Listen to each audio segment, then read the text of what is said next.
Thank you for being patient. Wait. Yeah, it was. Oh yeah, thank you. Too much Yeah. technology. Right.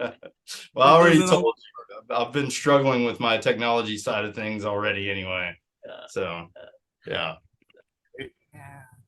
Is that good for you? Let me see if I can just improve lighting a little bit. But yeah, you guys look great. Nice to meet you, Morgan. Is that how you pronounce? Morgan? How do you pronounce it? Yeah, it's pronounced Morgan. So Morgan. Okay. Thank you. yeah, that's so when Arthurian legend was making its way through Europe, that's how the French translated the Welsh name Morgan. So Oh, okay.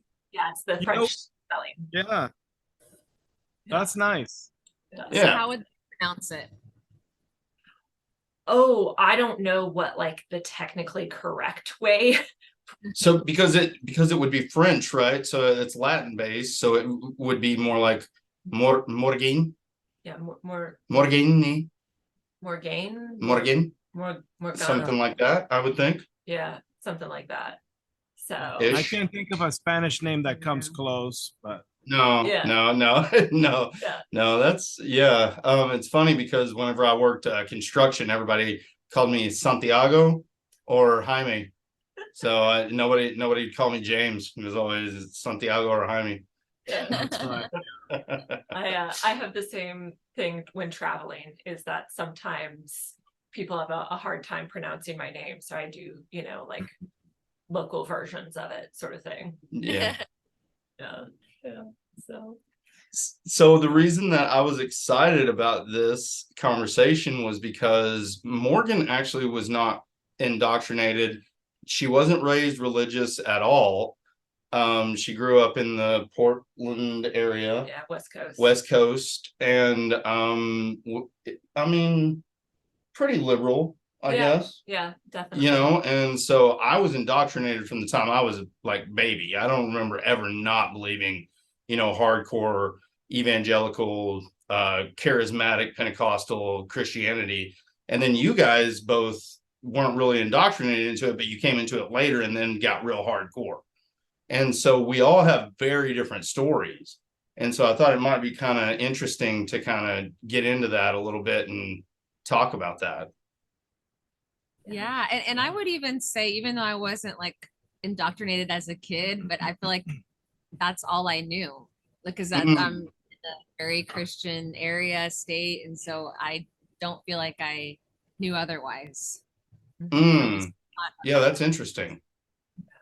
Okay. So would you say that you believe that kind of your ethics and your morals come from a Christian background primarily? Yeah. Mm-hmm. Say that.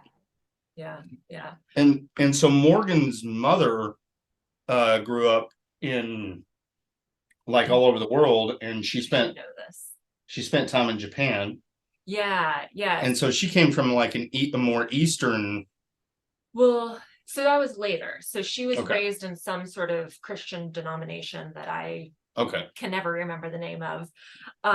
Presbyterian or No. I'll remember it in a minute. But then she lived abroad, and she traveled a lot when she was young. She actually told me the story of like what made her start questioning her faith. Actually, they had gone to Africa because my grandfather is a doctor, and so they were providing medical care.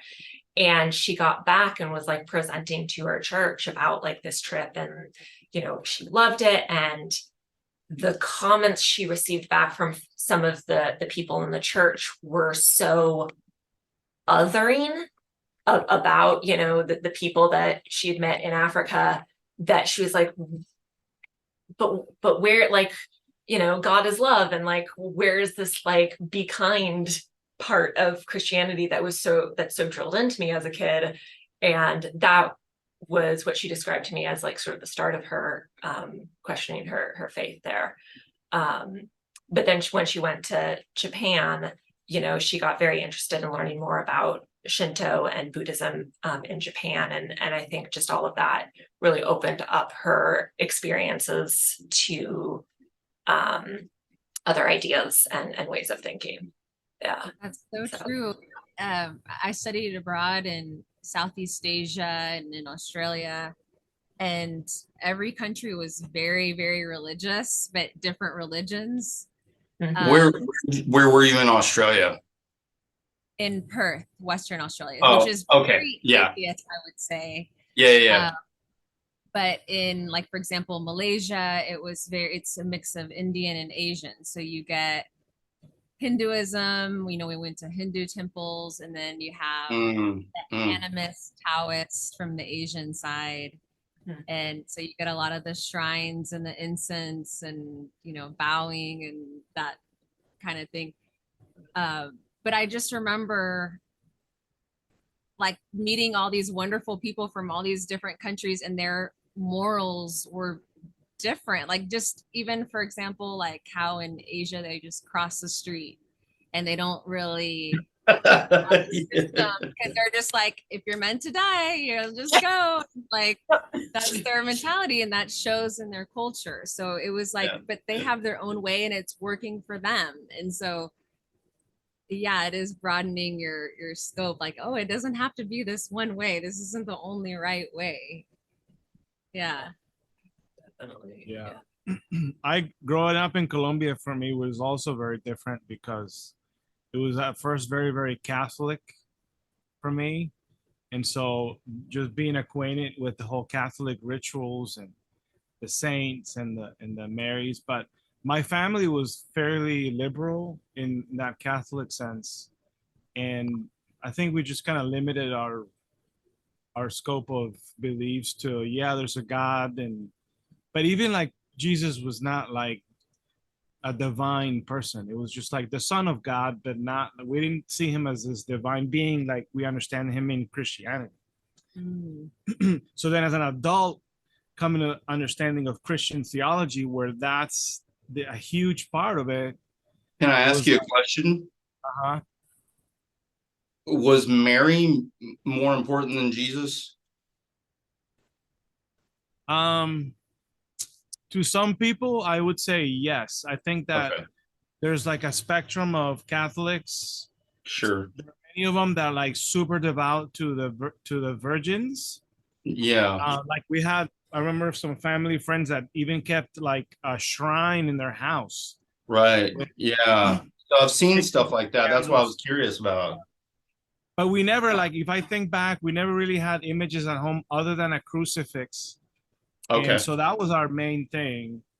Mm-hmm. And, but then, like, when I learned Christian theology and how it's like the Trinity, all are divine, I converted my entire family to Christianity for the most part.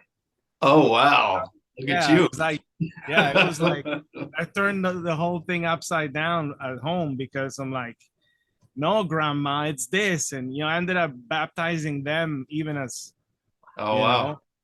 Wow. elderly people. Yeah. So. How easy was that to do? Like it was hard. Okay. It was very challenging because, Catholics can be like, I remember at the very beginning, my grandma would say, I was born and raised Roman Catholic and Apostolic something, and I will die the same way. So it's like they've got this allegiance to the Roman Catholic Church. That's yeah. But I don't know. I kept insisting, and So okay, interesting. So the Pope is a big deal. The Pope can also be a big deal, although not at my house. Okay. Yeah. But it's not uncommon. Like they'll have like the calendar with the Pope. It's sure. Yeah. And a lot of people don't realize there's more than one Pope. Right. There are several popes throughout different sects of Catholicism, which is interesting that a lot of people don't realize. Cool. All right. So your family is more like the almost like secular Jews, kind of like they say they're Jewish, but really not in practice. So was your Catholicism similar? Is that your family growing up, it was more like secular Catholics, like we go to church on Easter and on Christmas Mass and things like that? Was it kind of like Yeah. that? Kind of like that, yeah. Although we did go through like the sacraments, like I had Okay. the first. Did you have to do like at 12 years old? Did you have to do your like The confirmation? No, I confirmation. missed that one because by then we had already migrated to the U.S. Okay. And then it almost became non-relevant. Gotcha. And that's an interesting story too that you and I are going to have to talk about sometime about it. You coming to the U.S. and why you came. That's we have to talk about that at some point because that seemed like we just kind of glazed over that last time, and that sounds super interesting. Sure. And I'll tease it by saying at one point he had no citizenship of any country. So he was like that guy in the terminal. If y'all have seen that movie. Oh yeah, with Tom Hanks. Yeah, at the terminal. Yeah, we're just no homeland. Yeah, if I had gotten arrested to be deported, they wouldn't have known where to send me. Man, you'd have ended up in Guantanamo. I would have ended up in Guantanamo. No, you look white enough. They wouldn't have sent you there. I'm sorry. That was a bad joke. That was poor taste. So whenever you guys started deconverting, did you guys kind of, so I know, Anne, you did it first, right? Yeah. What type of community did you look for? Like, did you find one, or how did you handle that?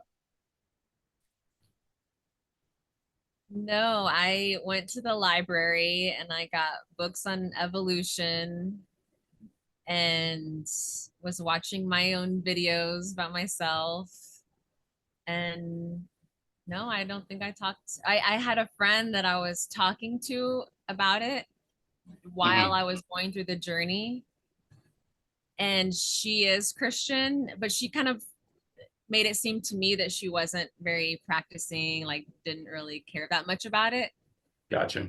But me sharing with her what I was coming across and learning and all of this came across to her like I'm, telling her she's wrong. I don't know, but we're not friends anymore. Yeah, I think so. So yeah, I really didn't have. Yeah. Well, I mean, I guess her in the time. Yeah. So I know in the last interview James and Anne had, you mentioned that sort of the initial conversations of saying, "Hey, I'm questioning," didn't go very well between the two of you. So I'm curious, like, was there a turning point in your relationship or communication within your relationship that allowed you to have that conversation? Beforehand, like what led me to come out to him, or like after I told him, was there a turning point? Yeah, after you had told him. Because initially it wasn't well received, right? Right. But at some point, you guys came back together. So I think I'll share what I remember. Yeah, how did that happen? Yeah. Because it's a foggy memory now looking back. Sure. So I'll share what I remember. Yeah, it's it's arduous. So I mean, I remember, okay, so that day that I told him and he got really upset, and I was kind of like, this is how I'm feeling, this is me, and I was like, if you really feel like we shouldn't be together, then you should leave me. Like if you really feel like you can't be with a believer, you should leave me. Wow. And then he didn't say anything and then let it go. But then from then on, he didn't bring it up. I know there was a few areas like with the whole gay thing and teaching our girls where we kind of butted heads, but ultimately decided that I would keep my beliefs to myself. Okay. Until, that was temporarily, like during that time where we weren't seeing eye to eye. And then he was having his own journey, I think he kind of fell into it, right? Because I feel like he was watching biblical scholars but these biblical scholars were saying this is mythology, this is this, and he was like, what? And meanwhile, he's learning about the mythology and like putting two and two together, and he's sharing with me all he's learning. And I'm kind of like, okay, so what do you believe then? So what are you saying? And he wouldn't say it for a while, and we just kept learning more and more and more. And I kept on being like, okay, so are you saying what I think you're saying? And then finally he was like, yeah, this is, I don't believe. It's hard to say, isn't it, man? Well, what's your recollection of how it went? I mean, very much like that. Mm. I think that it happened rather quickly, though, or quicker than it sounds like you're telling the story. I think maybe we wrestled for maybe a week after you said something, right? I mean, it probably felt like an eternity, I'd imagine. But do you think it was like a week, or do you think it was longer? Like, for example, with the gay thing, I think even as a believer, that was one thing I couldn't get on board with. Yeah. So I think that was probably longer, but right. Yeah, it wasn't that much longer after I said something that he started feeling the same way. Out of curiosity, and this may be just a side tangent, but do you think that that's kind of a cultural issue too? Because I felt like that being homosexual whenever you're like when you're Mexican, I don't know how else to say it, but just growing up in Hispanic families, being gay was really not like, it was considered effeminate, which feminism for a male was bad. There's like this machismo type, toughness that you have to have. And if you exhibit anything other than that, it's almost frowned upon. Even if you're not gay, you still have to be like this manly, tough persona. Did that play any part at all, or no? Probably, yeah. I mean, I did grow up in a culture where not only am I Hispanic, but I'm from like the north coast of Colombia, where the people are more Caribbean. Like, it feels kind of like you're in Puerto Rico or Cuba. Okay. And our culture was merciless about that. Like, you couldn't do any kind of effeminate movement with your hands because your friends were already yeah. What are you doing? Are you a back? It was like that. Okay, all right. So you grew up like keeping yourself on check. Like you never looked at your nails like this. You always make sure. You got to do it like this. You can't do it like that. Yeah, I know, man. Same shit. I grew up with the same shit. Don't do this. Yeah. You can't. None of that stuff. Yeah, man. That's interesting because I've not talked to a whole lot of people that acknowledge that was part of the culture, but that was very much part of my at least my Mexican side of my family was very much like that. There was even like a little voice thing that you would make. Yeah. Whenever your friend noticed the effeminate gesture, it would start off like and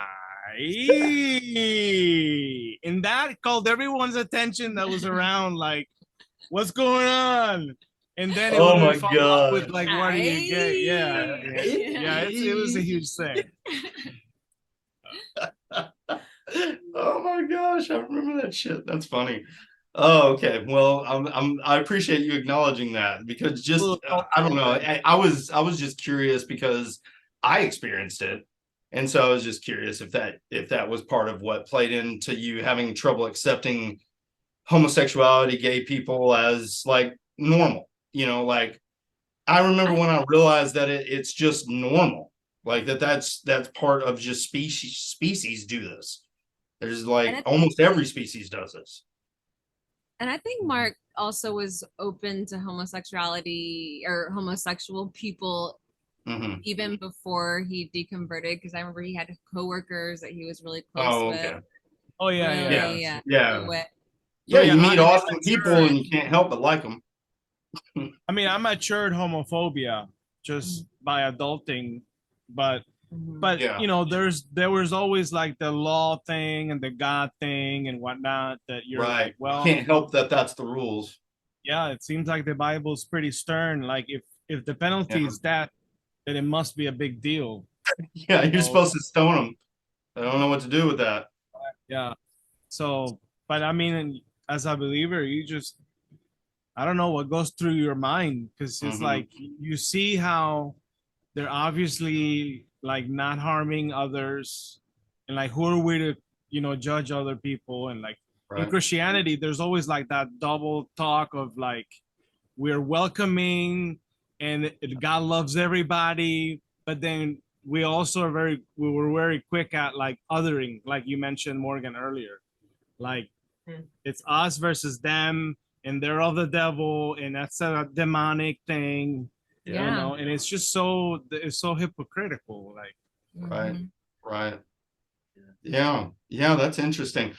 And so along the journey, and so I think whenever you guys finally kind of resolved things, it sounds like that you came to terms on your beliefs before the really the cultural stuff. So like you guys maybe put off talking about the homosexuality issue and things like that, but you came to terms on your belief about God first, maybe, or vice versa. I think it probably happened all at once. Like when we came out to our daughters and saying we no longer believe this, and we were letting go of all those rules, all those bad teachings like homosexuality. How did that conversation go for you guys to talk about having that conversation with your kids? How did you have that conversation? Again, the memory's a little foggy, but what I recall is that my daughter was pressing me on an issue, and I wanted to tell her, but I didn't want to tell her by myself. I wanted Mark and I to do it together, or us to decide that we were wanting to come out to them when we're ready. Sure. And so I just remember being like, well, hold on. Like, I didn't want to answer. And so I'm like, okay, let's wait for your dad to come and then we'll talk about it. And she's like, what? Like, why? You know? Yeah. God. Yeah, got it. Okay. And then what do you remember about when we actually told them? I remember shocking the shit out of our kids.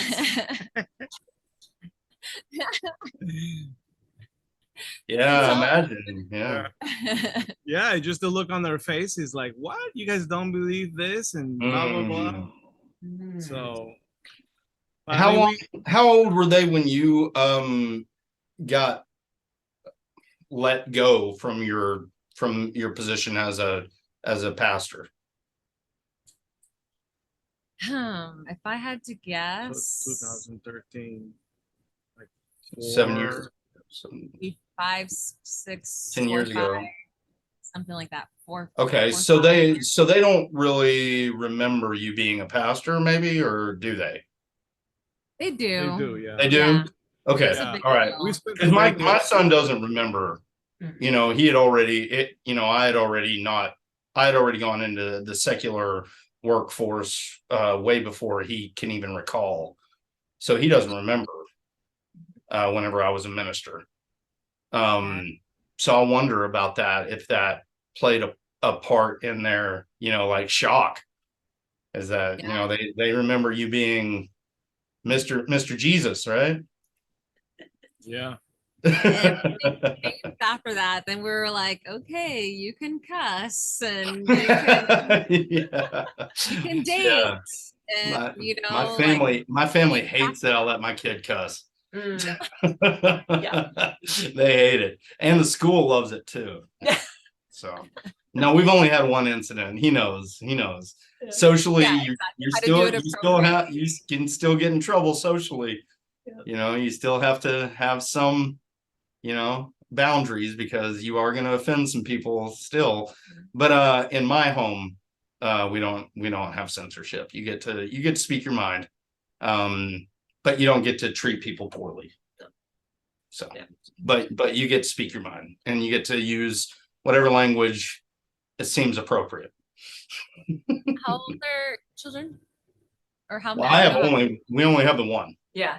So I have one 14-year-old, and he's been my little mini me. He's been with me a lot throughout the years. He's at his biological mom's at the moment, but I mean, we spend we spend a lot of time together. We do a lot of baseball, all sorts of stuff together, and scientific conversations. And he asks me questions all the time. He had a friend this last year that was really pushing theism on him, and so he had a lot of questions. And I was just like, man, I don't have all the answers. Why don't we look it up together? Why don't we do some research together? And although a lot of the questions he had, I was pretty certain that I had some pretty good answers for them, but I still felt like that he should see someone just with humility say, why don't we do some research? Because I didn't get that. Mhm. I just got answers force fed to me my whole life. And so I felt like it's got to be more beneficial to try to offer a learning moment rather than a force feeding moment. Like maybe, and plus I always learn a little bit more whenever we do it anyway. So for me, it's fun because it's just like, let's investigate it together, and I'll probably find something out that I didn't know before, or be able to articulate something a little bit better myself. And so we have a pretty good relationship on that. That's nice. Cool. Yeah. I feel like, Yeah. it seems like we have a pretty good relationship on that. Yeah. And we also watch a lot of stupid shows together, and he plays a lot of video games and swears at his friends, and I laugh. And, I play guitar on the couch while he's cussing at his friends while they're playing video games. And that's always fun. So Dad of the year. Oh yeah, what they can watch, Yeah. censoring what Oh shows yeah. Only G. What did you guys like? What shows were you prohibited from watching growing up? Oh yeah, that's a good question. Like, which ones did you get in trouble for?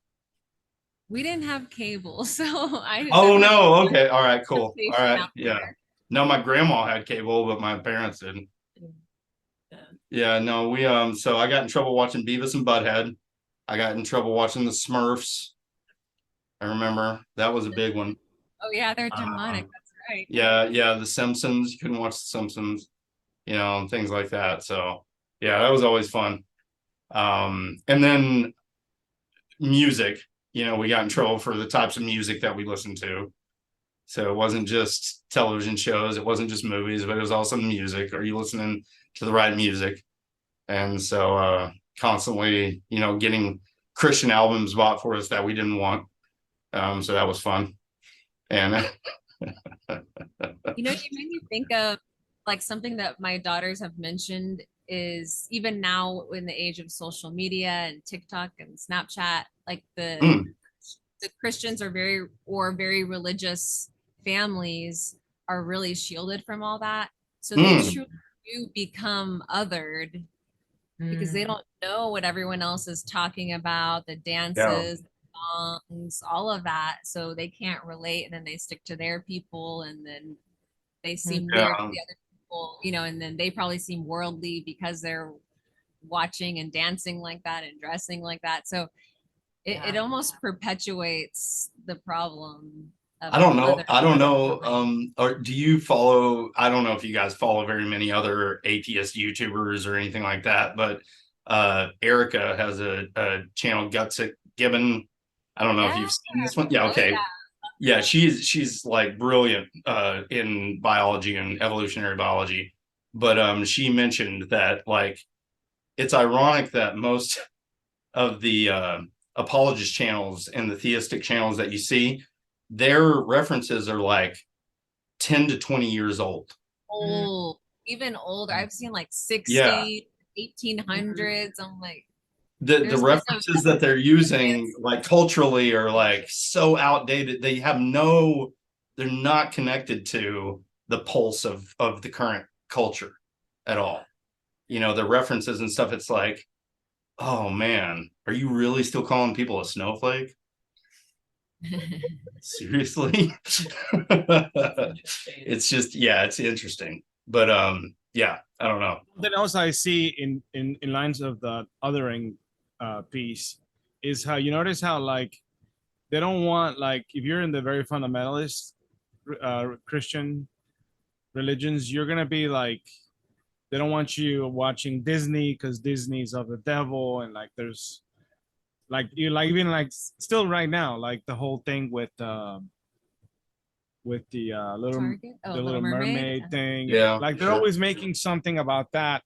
Yet, if you go to like Mardell or like a Christian bookstore, they've got videos of movies that are basically imitating everything that comes out of Hollywood, just rebranding it in a Christianized way. Mhm. You see, terribly and it's just produced. like, yeah, that's a hypocritical. They're just like imitating everything, but telling people, yeah, that the world is bad. Yeah. Don't listen to rap. Listen to Christian rap. Yeah, yeah, exactly. To rock. Exactly. Christian rock. Yeah. Yeah.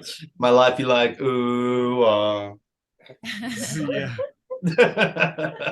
No, I talked to, I told you I talked to Brady, Fanatic.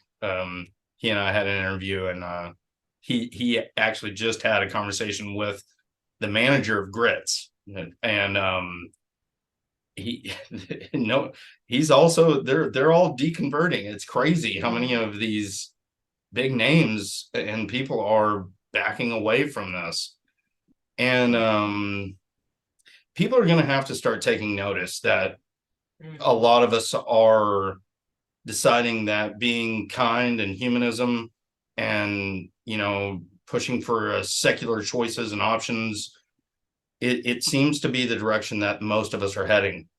And it's going to have to start taking notice at some point. Yeah. It's not a small movement. There are a lot of us. And I think that's what's been the sort of the weirdest experience for me is, I grew up in a very non-religious community, like, the West Coast and Portland in particular, like there wasn't an emphasis on talking about religion, or like it's one of those things where people would only bring up if they were religious, like after you got to know them. And I will say the exception is I went to school with a lot of Jewish kids. And so like there was a very strong, large Jewish community. And it was like, okay, that's Secular Judaism or more strict. I think a mix of both. You see a lot of yarmulkes? Yeah. Okay. Yeah. There you go. All right. But it moving into the South has been a real wake-up call for me, because Especially Tulsa. yeah, because Well, you guys, I mean, where are you guys at now? Or are you okay saying? Yeah. We're like North Dallas area. So Okay. All right. So you're, equivalent. So same type of situation. Very Bible Belt, Trump, MAGA. oh all yeah. that I mean, stuff. oh yeah, Yeah. Rah, rah, rah. conservative, Yeah. fundamentalist, all definitely, around. Yeah. definitely. It's everywhere. But, Yeah. So it's been totally new for her. She's not experienced this. I grew up in this shit. Like this is like yeah, second nature for me. I mean, duck to water. I'm used to this shit. I can speak the lingo. Let's go. I think the difference though for me is that I assumed the default was not religious. Yeah. Yeah. And so that's the thing that's been weird for me, is realizing that for most of the country, that's still not true, that the default is religious. Even when I moved to New Zealand, my group that I worked, where I networked with and everything, they were very religious. And so the reason I asked you about where you were in Australia is because I surfed Bondi Beach. So I was Gold Coast and I went Sydney, but I don't know. It's been my experience that if once you get into the church world, the circles are so small, and they're like wherever you move, if you're in that circle, like you're in, and you're connected to this massive network, and then they're everywhere. And there is this feeling too of alienation once you don't have that anymore. So like stepping outside of that now, like I'm not part of that. Now I don't really know who to network with. You know, it's like I don't have a group. And so that's kind of why I've been starting to reach out to people like yourselves, you know, Brady, Shane, you know, different like atheist YouTubers and different things like that, is because I don't really have a network anymore. And we used to have that, you know, like we could count on that. And it's almost worldwide. Anywhere you went, as long as you were in that group, you had a circle, you had a group, no matter where you went in the world. If you wanted to have people who would have your back, you know, you could just jump into that circle. And I would like for us to try to start to produce something like that for people like us, you know. Yeah, there's something to say about like when people that are like-minded go to a place and they gather. Mm-hmm. You know, they can do really stuff. Don't really have a place for atheists to gather. No, it's hard. Yeah. Although we need community. We need each other. Right. I mean, we work better together. And it's just a fact. Yeah. Well, that's interesting too, because, you know, my friendships were developed based on, you know, proximity, who I went to school with, things like that. And, you know, even if my friends' parents went to church, maybe, especially by the time, you know, we all hit high school, none of my friends were going, you know, to any sort of religious place regularly. And so we were able to develop those relationships based more on like other shared activities and experiences. And so I wonder like how that plays a role in developing friendships and community. Because if the way you're taught to develop those friendships and community isn't through a religious lens, then I can only imagine if your introduction into like, this is how you be in community is through religion, that creates a really weird experience when you deconvert. Yeah. I have a friend who is around here and he's atheist. And one thing he said he experienced is he tried to connect with other atheists, but they didn't really relate. They didn't really connect. It was like, just because you relate to the not believing doesn't mean you're gonna relate. You know? So you have to your point, like you have to find other ways that you are connecting with people, other shared interests. We have an atheist community here, and I've tried, and it just I don't fit in. I don't know, and that's okay. You know, sometimes it's just maybe it's me, and you know, that's all right.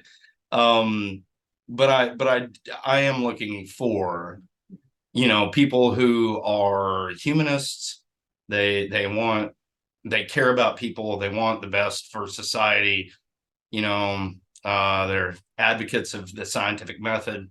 You know, want to pursue truth and justice and things like that. I'm looking for that community. I want to, you know, be friends with those types of people. And so that's why I'm starting to, you know, maybe this is the way. Reach out on YouTube and Facebook and try to find, you know, those people, because maybe it doesn't have to be right here local, you know. For sure. Yeah. Most of her friends live out of country and out of state. I mean, That's true. And she still talks to them for 9 hours on a Sunday sometimes.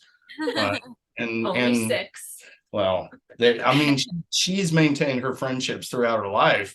And that's just, it shows me the difference between, you know, how shallow my relationships were, and that they were only based upon whether or not I believed what they believed. And that's the only reason that they were kind to me and good to me. And that's the only reason I was within the fold. And, you know, now I have friends that I don't have to believe everything they believe, you know, and that's what I'm looking for, is that, you know, that pursuit of honesty and kindness and truth, and then it's not that shallow, you know, if you don't believe this thing, then fuck you, you know. it's just so it kind of hurts my heart whenever I think about the fact that I don't have a relationship with my my bio dad, my stepmom, the ones who raised me, and my my little brother and things like that. And it boils down to that, is that you don't believe this thing. So how many how many people did you lose in your lives? Like, how many friends? Oh yeah, good question. No longer maintain friendships with because of the deconversion? Maybe all of them. Yeah. When he was pastor of the church, literally every single weekend we were hosting families in our house, fellowshipping, building community. They invited us to their Maybe shower. maybe hundreds of relationships.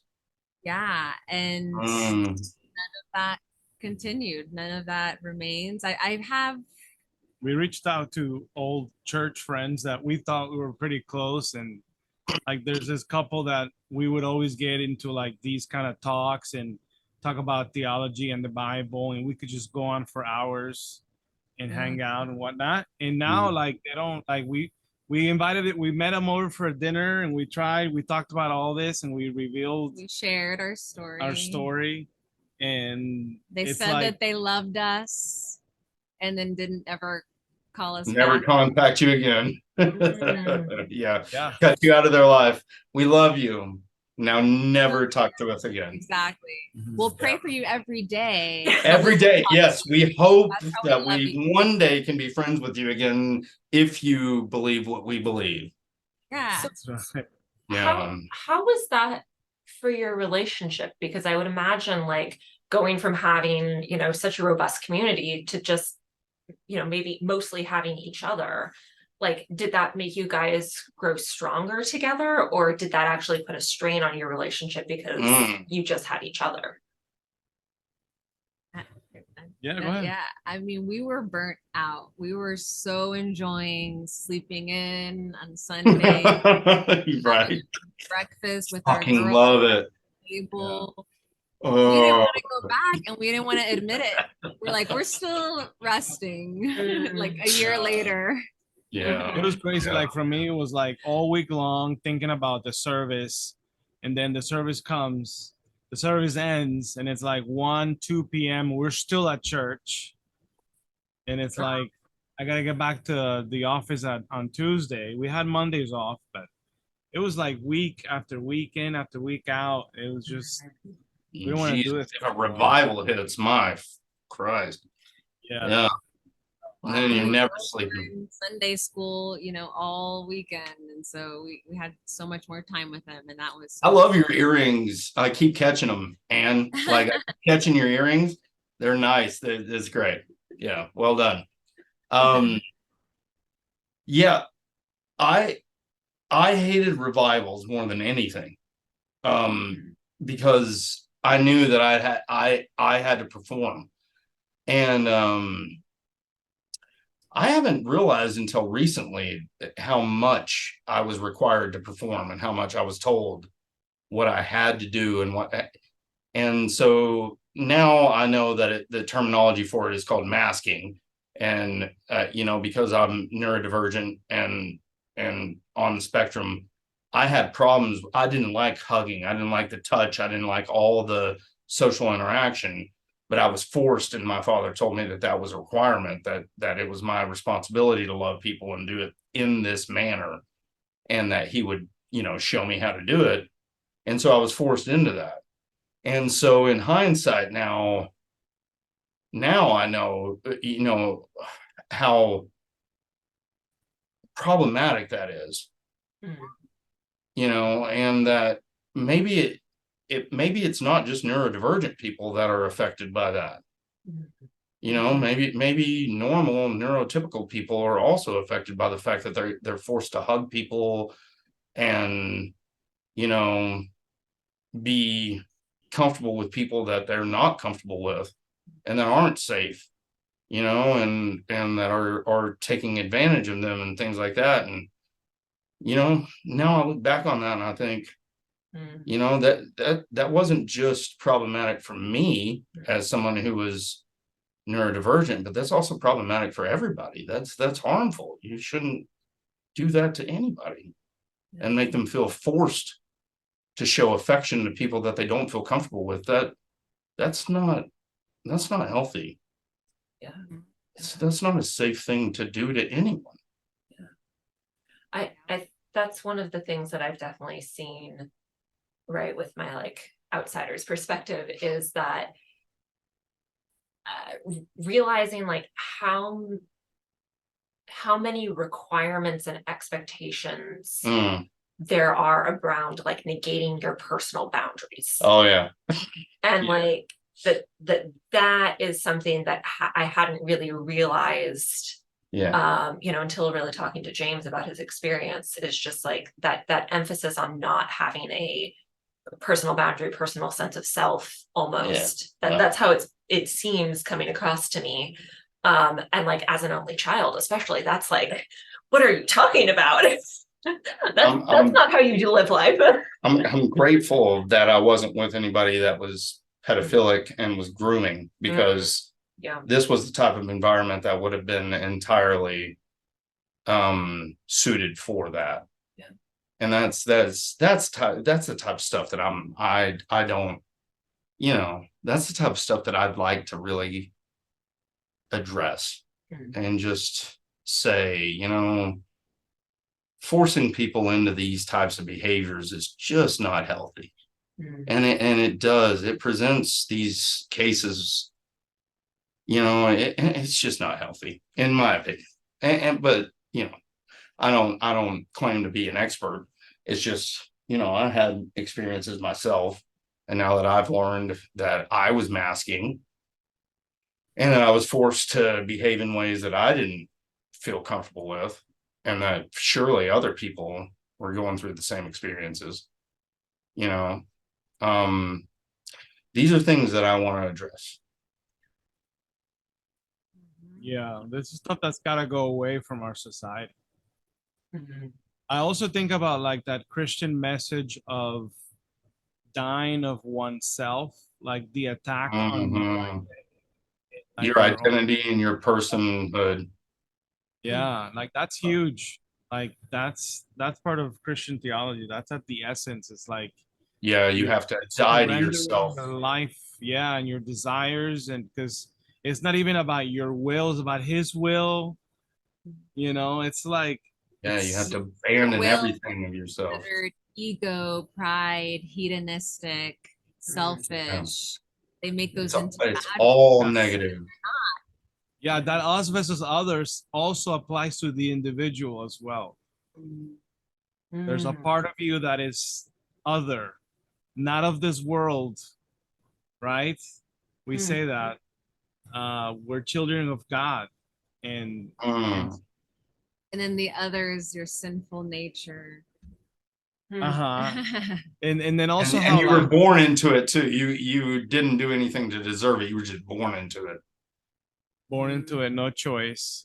And then your body being like this temple of God, where it has to be kept holy and it's for him to reside in. So never mind you and your life. It's about the Spirit of God in you. It's like the knowledge of the person. And all my tattoos are no good for the temple of the Holy Ghost. Oh, I got the Ark of the Covenant. Oh, nice. Holy Spirit is right there in the cherubim. I like it. Holies right here. Yes, you have the Holy of Holies on your right arm. Nice. That's right. I had to get it. I have to go worship on his right arm now. That's right. You gotta sprinkle the blood. Show them the other part. I'll find a dove or a pigeon. What is it? I have to split in half. I don't remember. So that was the before, and show them the after. So then I had to add it. I added a viper. Nice. Okay. Coiling around this here, because now like the whole theology changed, of course, So, but it used to be just the scriptures, like just like real spiritual, and now it's like, fuck that shit. I'm putting a snake in there. Love that. So Yeah, I love it, man. That's great. Yeah, I have 2 Corinthians 5:17 there. We won't talk about that, but yeah. Did your tattoos come after your deconversion? Most. This one was the only one that I got while I was a theist. It's the Dogwood.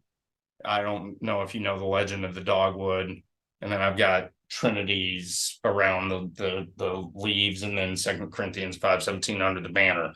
But then everything else I've gotten since then has been almost like a deviation from that. So walking away from it. I've got an excerpt from Robert Frost, The Road Less Traveled. I shall be telling this with a sigh, from ages and ages hence, 2 roads diverged in wood, and I chose the road less traveled by, and that's made all the difference. So that's tattooed on my arm, and it is kind of my statement of saying that I did choose the road less traveled by, as far as when it comes to my family and my indoctrination and what I was raised to be. I've taken the road less traveled by, and that has made all the difference. And I'm okay with it. And I'm happy with my decisions. I'm very happy with my decisions. Yeah. But yeah. I've been curious, as I want to hear kind of Morgan's story about how you got into mythology and Greek, and don't you have your master's in that? I think James mentioned. Not my master's, but so my undergraduate was in ancient Mediterranean history. And specifically, I was looking at ideas of the sacred and divine, particularly in the East Mediterranean. And so where this all originated, I think. And she lived in Turkey for a while too. Yes. So I moved to Turkey, and then I moved to the Mediterranean at another point. But I think it started in 6th grade. I was in a horrible school, but it was a history immersion program. And so the first semester was all spent on Greek and Roman history. And so I think I got interested in like archaeology then. And like the following semester was various ancient civilizations. So like I was focused a lot on the Kush Empire. Can I tell you anything about it now? No, but I think that sparked my interest. She says, but she's talking. Seriously, she teaches me so much all the time. It's amazing. And so what happened actually is I went into college thinking that I was going to get my degree in astrophysics. And I ended up taking my required astrophysics course and then my required classics course, one right after each other, because my school, you took one course at a time. And I just absolutely loved that classics course. And like we read the Iliad and a bunch of Socrates and Plato and Aristotle and all of that jazz. And I just loved it so much. And I looked back at my notes around what I had liked from all of my other previous required courses. And every course I was pulling out the history. So like my mathematics course, I was like, I loved learning about, the invention of sign in, the Arabic world, and just like that history piece. And so I really realized that. Zero. Yes. And so learning about that really made me go, okay, there's something about ancient history that I really like. And then I was just really drawn to myths and, being able to read all of these different myths. Didn't you find some sort of like, you found it interesting that there were so many goddesses? Yes. That were forsaken throughout the patriarchy of history. Yeah. And because I would say, even though I grew up non-religious, I was definitely in like hippie communities, and Sure. so there's definitely some stuff about like, like the sacred Not feminine. Portland. No. Like ideas around like the sacred feminine that sort of had seeped in throughout my life. And so Right. I was really intrigued by that. And so my thesis ended up being. Did you guys ever read any Dan Brown? Yeah. Okay. The code. The Da Vinci Code? Yeah. Okay. Yeah, I read Da Vinci Yeah. Code. The sacred feminine, that emerged, that came out too in Yeah. the Da Vinci Code. Yeah, It's definitely. interesting. Definitely. So. Yeah. Okay. Yeah. The chalice and. Yes. Exactly. Yes. Exactly. Correct. Yeah. Yeah. So, and so I started just learning more about that, and my thesis ended up being about, basically ended up being a lit review of the idea that stemmed out of some 1960s to 1980s scholarship that the Mesopotamian goddess Ishtar or Inanna is the same as the Phoenician goddess Astarte, is the same as the Greek goddess Aphrodite. And so the scholarship was saying, hey, these three goddesses are basically all the same goddess, just with a different name and the different, civilizations. And so the lit review ended up being like, actually, the more modern scholarship says this isn't true. They evolved separately. But I chose those specific goddesses because of the connection to both like death and war and sexuality and love. And so originally I've been trying to look at like, what is this divine connection, or is there a ancient connection within the divine between these two concepts? And there's a thread. Yeah. But that Ishtar was the only goddess where that was really present in the like cult remains and mythology. However, I mean, there's a compelling case that even Yahweh had a wife. Right. And that's something like I stopped really in like the late Iron Age. So like anything. Okay, gotcha. So anything much more BCE. Yes. Got it. Yeah. What was that, Mark? Bronze Age. Yep. Yeah. I think like during the early Bronze Age, if not throughout, the goddess cult predominant was more important than a male cult, and then that sort of got reversed and polemicized against.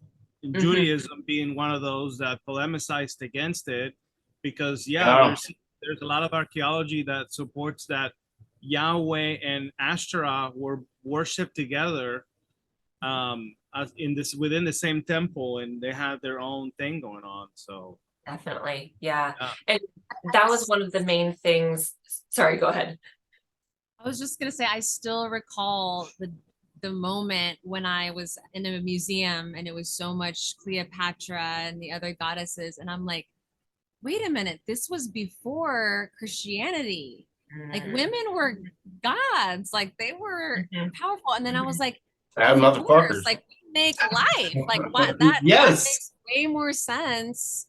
Yeah. And mother it's the chicken before the egg almost concept thing, which is almost laughable. God, why? Oh, that looks interesting. Was that not Francesca, is it? No, this was William Dever. Oh, okay. Yeah. And then I remember thinking like of biblical passages where it was like, women can't teach and women should be silent. And I'm like, wait a minute, Paul did the most damage. Goddesses? Like it was so shocking to me when I came to that realization. I really believe Paul did the most damage to our society of any author, contemporary authors. I honestly believe that Paul was, and the people who claim to be Paul, because I don't think Paul probably didn't write Hebrews. No, yeah. What do you think, Mark? I don't think he wrote Hebrews. No. But yeah, he did write again. He polemicized against it because I think throughout Asia Minor, you had a lot of the cults like the Eleusinian cult to Persephone and Demeter was a huge one, because Persephone was like the goddess of the underworld, and so she was that character that would walk the believer, usher him or her through the underworld, and guarantee a safe passage. And so those initiation rites were predominant all throughout Asia Minor and Greece. Right. And so that's where the Christian theology attacked most heavily on. Like, for example, I wonder if that had something to do with the flooding of that time period. So I think the flooding happened. That was like 2,000 years prior, wasn't it? Yeah, because Okay, you my have bad. Never you mind. have it in the Mesopotamian Sorry. origin myths That's- as well. I'm So. terrible at geology. That's I suck at it. So I do. I'm not great with dates, so Yeah. we'll see. Yeah. Well, our last date was pretty good.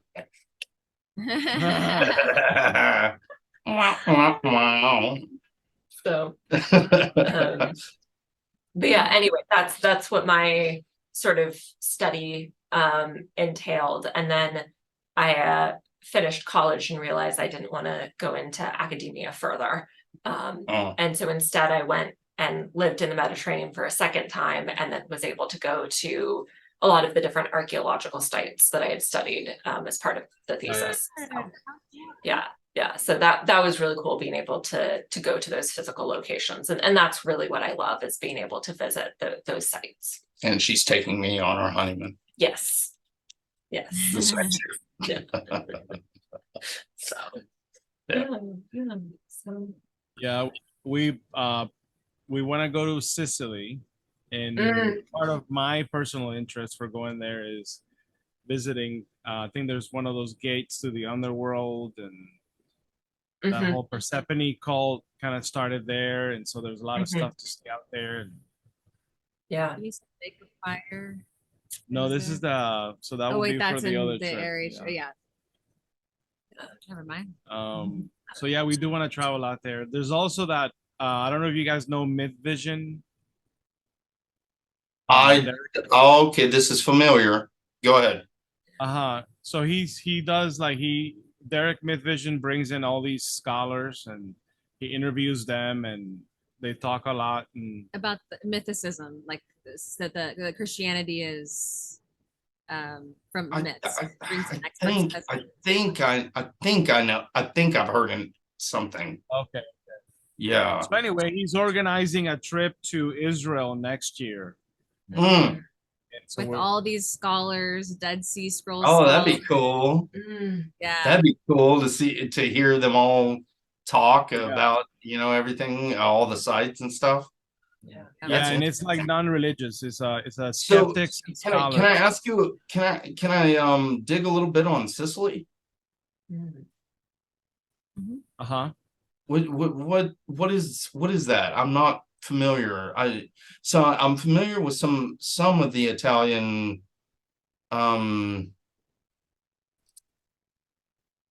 past church fathers. What is it specifically about Sicily? So I was talking about the cult to Persephone. There's an area there where, if you've heard of the myth of where Hades drags Persephone to the underworld, and he sequesters her. He tricks her by giving her some food of the underworld, and then that means that every year she has to go to the underworld, and that's how the ancients. Well, that's one of the myths that explain the seasons and why things die, and then when the springtime comes, is when Persephone is allowed to come back to Earth, to the land of the living, and that's where everything regrows again. So there's this beautiful mythology about that. And the place where Hades drags Persephone to the underworld is in Sicily. So there's a lot of when did that emerge, or from about what time period? And I'm not quite sure, but it was definitely pre-Christianity. Yeah, Okay. yeah. All right. Yeah. Cool. Mythology, Persephone. Yeah. Persephone. I think it's Greek. Roman. It's Greek, right? No, Yeah. it's Greek. Yeah. And I think Ah, the piece of the question that you're missing is that Sicily actually has a lot of Greek archaeological sites on there because the Mediterranean was a high trade route, and so you had a lot more, like when you think of like the Greek world, mhm. it actually spanned to the western coast of Turkey. Like you had Right. colonies on Sicily, and then you had like the fights between like the Carthaginians, like coming up and using Sicily as a point of contention. Got it. Yeah, so there's a lot of this like mythology piece around Greece that's actually you can find sites on Sicily for. But this is a stupid question. Would Sicily have been called Sicily at that time? Probably not. Okay. Yeah. All right. So, Thanks. I would imagine it's similar to like a Parthenon, where that was like one of the sites of where the gods were thought to be. Yeah. mhm, Yeah. yeah. No, this is very interesting. I appreciate you bringing it up just because I just like learning stuff. Yeah. I mean, Yeah. sorry, I'm a nerd and I'm just Well, I think constantly that's why we connect, because we're fellow nerds. I care about that. Yeah. I I, find that interesting. Totally. yeah. I like to listen to smart people talk. So Well, and I think that's one of the things that's also very interesting is once you start learning about ancient history, you realize not just like how many different deities there were, but like the local Apollo in Ephesus was a different Apollo than was in, Didyma. It was a very, very localized cult practice. And somehow we went from that, to a generalized mythos. to one deity that we, at least from my outside perspective, there's Christianity, and that's what it is. And like I don't see those variations in locality quite as much. I'm sure they may exist, but Catholics and Protestants will tell you different. but that you went from that, general multitude Mhm. to one. A Yeah. generalized concept of a mono. Is that No, like you went from all of these, you went from polytheism with very high variance between localities to a monotheistic religion that sort of has a lot more spread sameness. geographically more? Yeah, Yeah. yeah.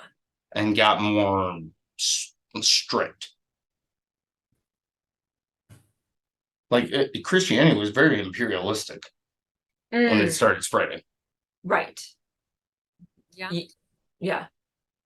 So Yeah. I think by the time Christianity comes into the scene, if I remember my understanding of history correctly, the Roman Empire is on a decline, Mhm. and part Right. of the effort of any empire during a decline is they try to converge and to like merge things and consolidate stuff, Mhm. because then the tendency in antiquity was for empires when they swell up, because each locale had so much pull from its within, like Mhm. people have their own idiosyncrasies and their own beliefs and stuff, the ideologies get very fragmented, Mhm. and fragmented ideologies can also break up an empire. So the Mm, emperors try to unite under one ideology, and then ultimately under one god, because having multiple gods is not good for the empire. And oh, so it's almost as if Catholicism comes in to try to preserve what the Roman Empire had maintain up until then, and they did so. I think With the Spanish Inquisition, it the going. thread of your life, you had to believe. because we have clear geographical, clear cultural dividing lines in the world. But if we can unite them under a religious ideology, that'll maintain the ship on the water. And so the what's the term I'm thinking? The syncretism of religious beliefs occurs because the empire is needing to conquer or grow or consolidate.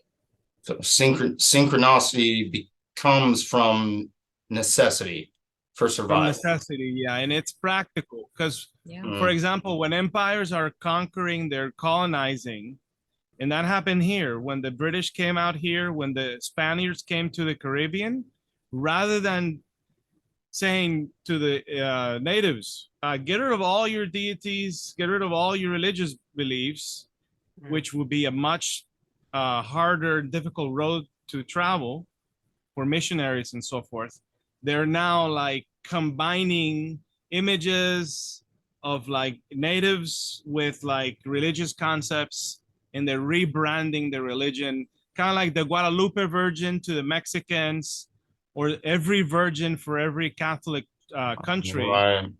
has its own unique things, but it's sort of part of the same religion, or they're going to connect it because they're trying to Catholicize or universalize the religion.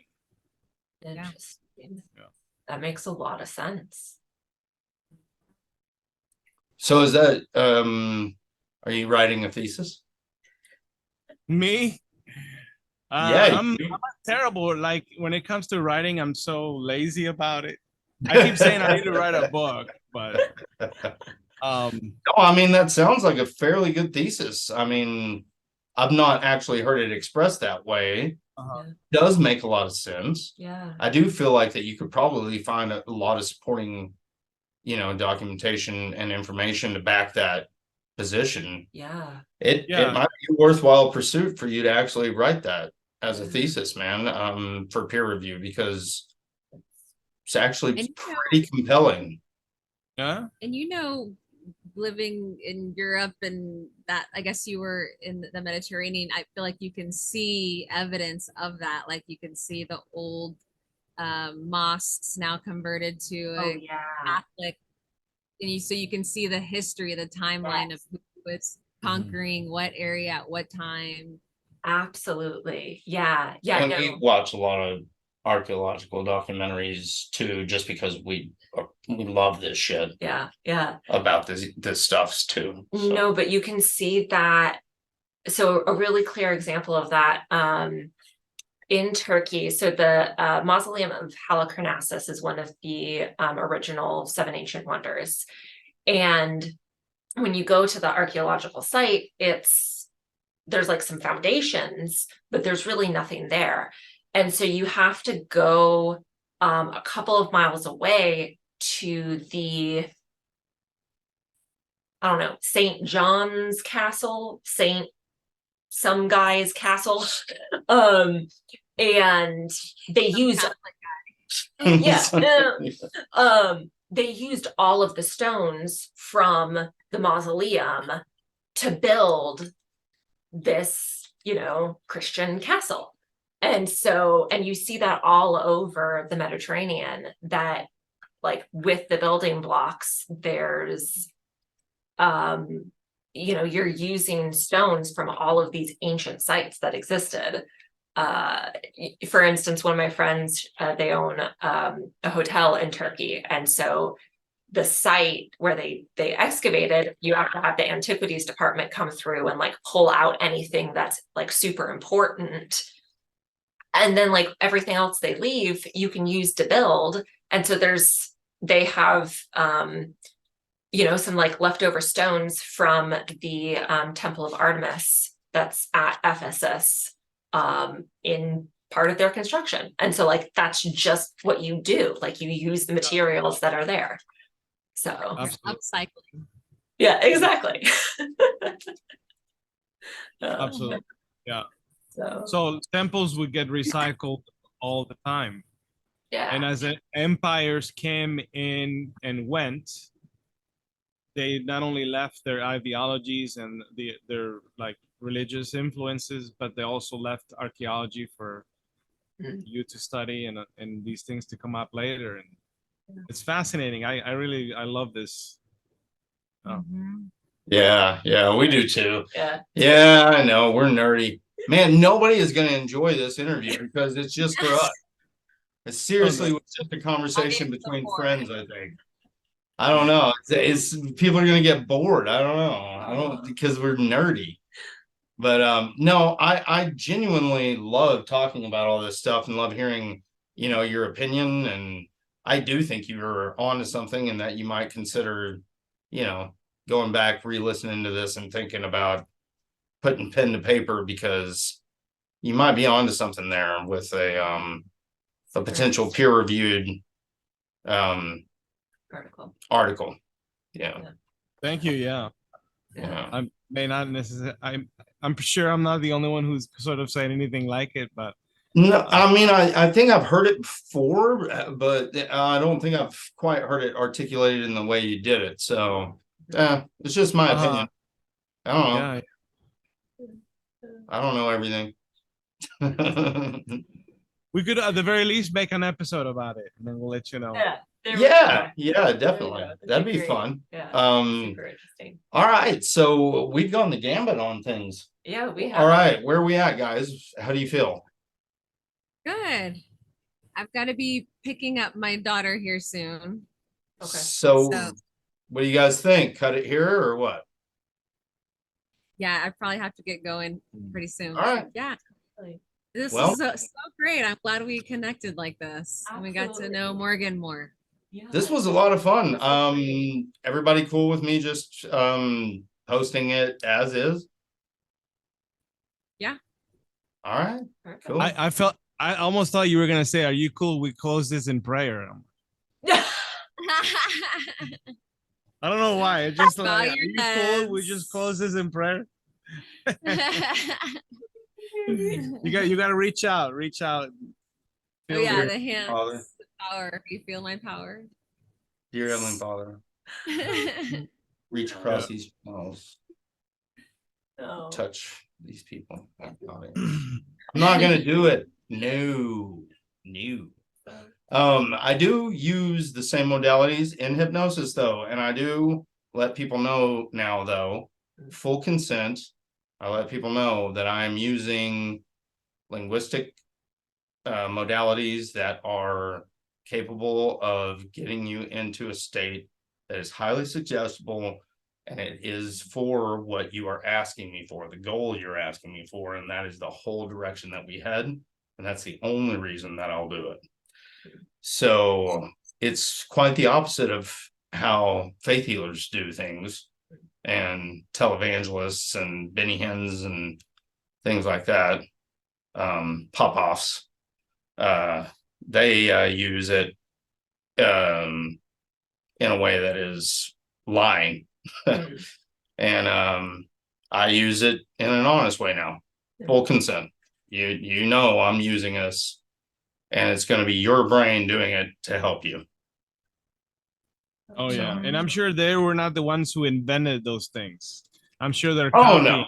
no, they got it from someone else. Yeah. Absolutely. I know that's how I did it originally. I didn't even know what I was doing when I first started doing it. So I was just following the same models and that I had been taught. And then, but it doesn't take long if you're a considered thinker before you start to realize there's no limbs growing out. Yeah. Oh, man. That's not happening. Amputees are not getting new limbs. So, that was pretty much all I needed. But anyway. Awesome. Well, yeah.